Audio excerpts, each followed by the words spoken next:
If you're still confused as to why women would choose a bear over a man in the woods, listen to this. As I showed you in this video, I was out grocery shopping earlier today. I just left the gym, so I stopped at an Aldi that's on the way home to pick up the stuff that we need for me and my boyfriend. As I'm checking out, at a self-checkout, my back is kind of turned. I'm putting stuff into the bag. I turn back around and there's a man standing there. I don't know this man. I've never seen this man in my life. And at first he said something and I didn't quite hear him, so I just kind of brushed it off. And then more aggressively, he goes, "What's your name?" I never give out my real name when this happens in public because you don't need it. You don't need my name. So I was kind of taken aback and I just said, Michelle. Mind you, this man is like not that far from me. And he goes, "Married, dating, single," just like that. And so now I'm getting very uncomfortable. So I kind of start looking around, making eye contact with the people around me and the worker who's working at the actual checkout to hopefully communicate that I'm uncomfortable. I don't know this person. So very loudly to answer his question, so hopefully he goes away, I say, "Actually, I'm married. My husband is in the car." And he kind of hesitates and goes, "I don't believe you. You look way too young to be married." First of all, fuck you. Believe women. Second of all, it doesn't matter. It doesn't matter if I'm married or not, or if somehow you think I look old enough or not to be married. I'm verbally getting agitated. I don't want to talk to you. I'm just trying to check out my freaking groceries. So I make eye contact with the man who's working at the checkout line, hoping that he kind of gets that I'm very uncomfortable over here. And he kind of gives me this look as if he's paying attention to what's happening. So back to this man who's now just right in front of me.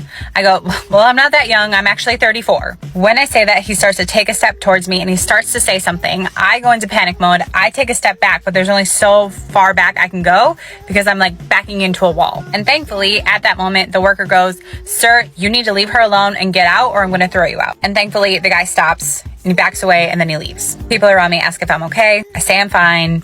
I pick up my groceries. Thankfully, when I go out, I don't see him. So I go to my car and I go home. As I'm explaining this to my boyfriend, all he can say is, "I'm so sorry. I should have been there." And the point is, he shouldn't have to be there.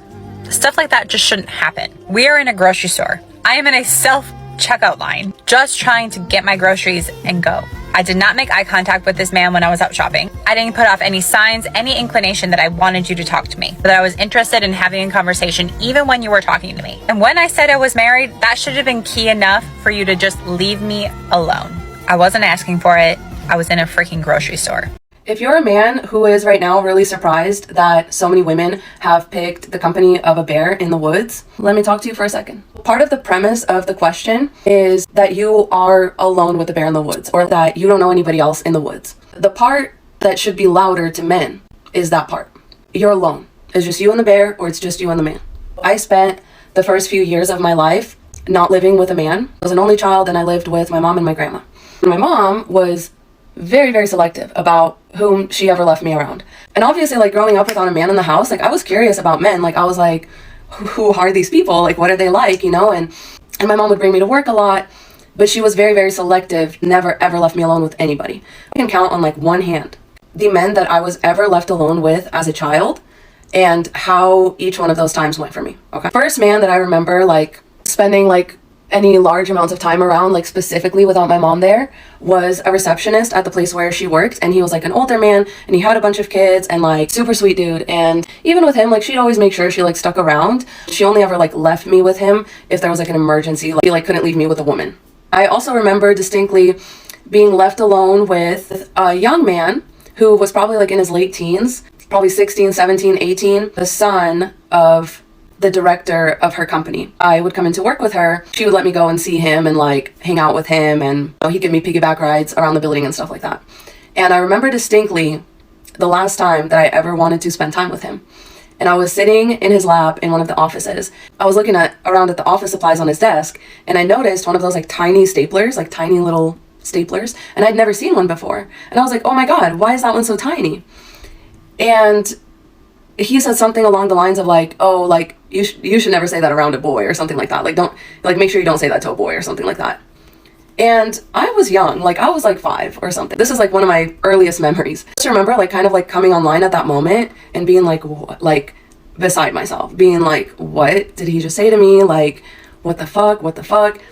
In my 5-year-old brain, I'm literally it's my whole world is turning upside down, because I just thought we were friends.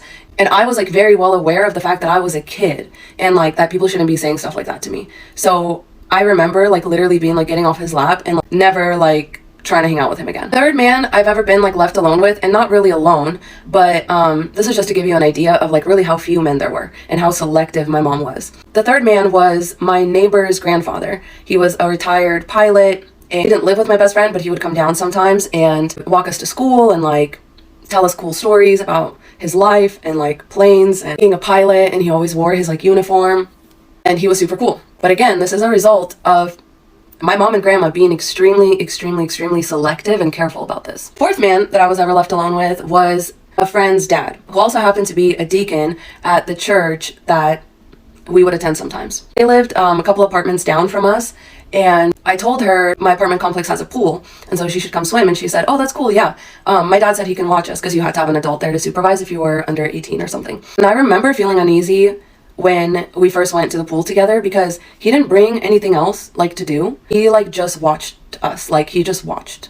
And I remember being like, that's interesting, like I figured he'd at least bring a book or something, but I guess he's just gonna watch us like swim around. I think we did that one or two more times before one night he just showed up with his daughter. I remember it was like dark outside. It just happened to be driving through our apartment complex or something like that.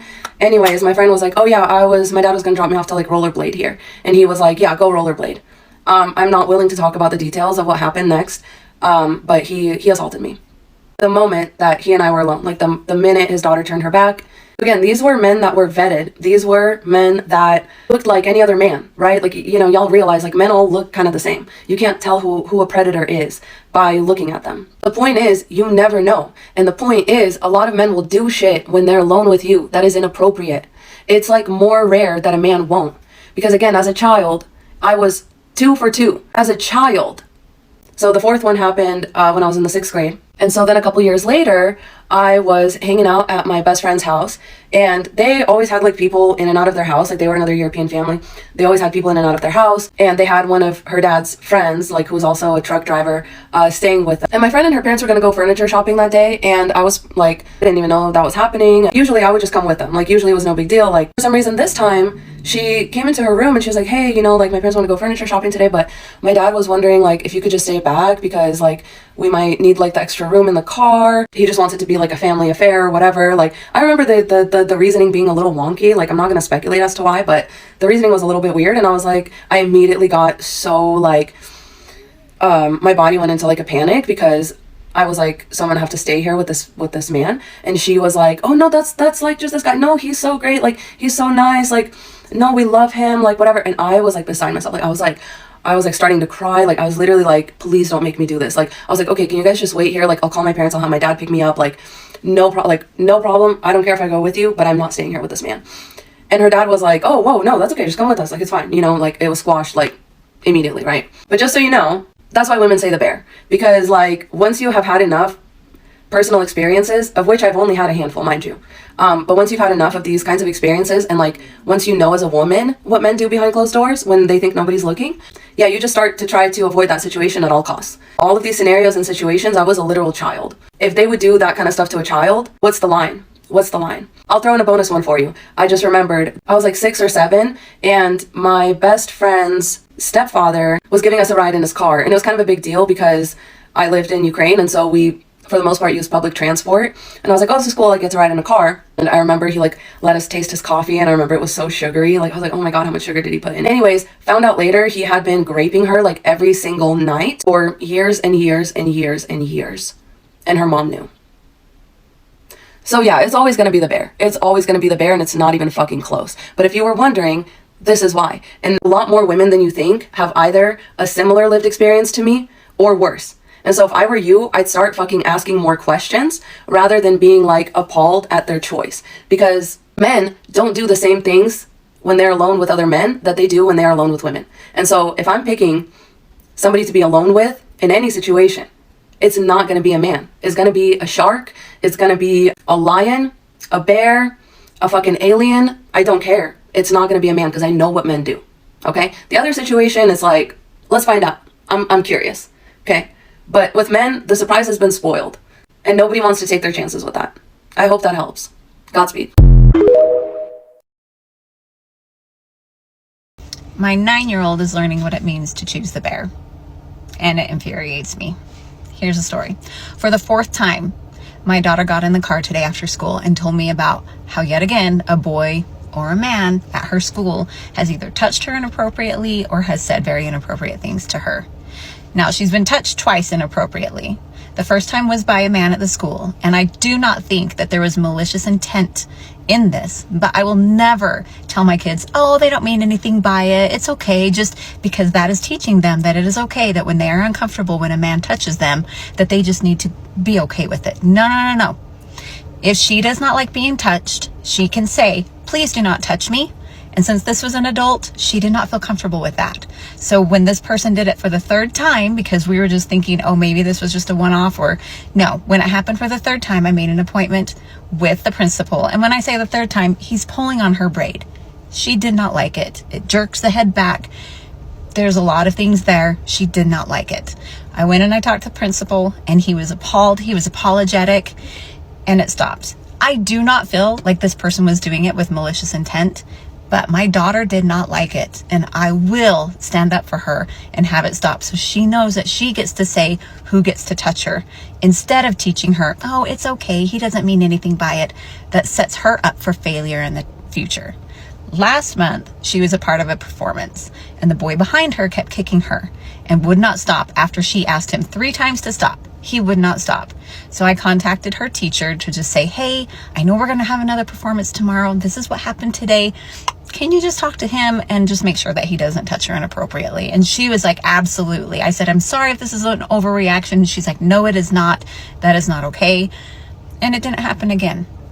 But 2 more times, very inappropriate things are being said to her. Now, my daughter loves school. She just wants to walk through the halls. She wants to go to lunch. She wants to play with her friends. She wants to be a scientist one day. She wants to go to school and learn and not have to deal with how to react to these boys and men that are saying and doing inappropriate things to her. I think we're missing a big part of the puzzle with this whole man versus bear, because we've got all these boys. There's a lot of men that are amazing men. There's some men that aren't, and those men at this point aren't likely to change. But we've got boys that we are raising. I've got 2 boys myself that I am raising, and I have the conversations with them just like I do with my daughter. 1, consent goes both ways. You get to say who gets to touch you. And if somebody tells you to stop touching them, you stop. I have that conversation with my boys and with my daughter. We need to start when they're young. This whole idea that we shouldn't be teaching them consent that I hear people saying at some of these Trump rallies, I think is ridiculous. We need to teach them consent now, that it is a 2-way thing. You get to say who touches you, and if someone asks you to stop, you stop. Man versus bear. I never thought it would be boy versus bear. We've been in the woods with a bear. We've been in the woods with moose. We have been fine. If I survive the bear attack, I won't have to see the bear at family reunions. The worst thing the bear can do is kill me. The bear sees me as a human being. After what those men did to that monitor lizard, the bears are not safe with men either. The bear doesn't get enjoyment out of it. The bear didn't pretend to be my friend for months beforehand. No one will say that I liked the bear attack. No one will talk about the bear's bright future. If the bear and the man both want to hurt me and I scream loud enough, there's a better chance that the bear will actually run away. A bear wouldn't film it and send it to all his friends. The men getting angry at this don't realize that there are fates worse than death. Ask Junko Furuta, Sadie Robinson, Shanann Watts if they would choose the man or the bear.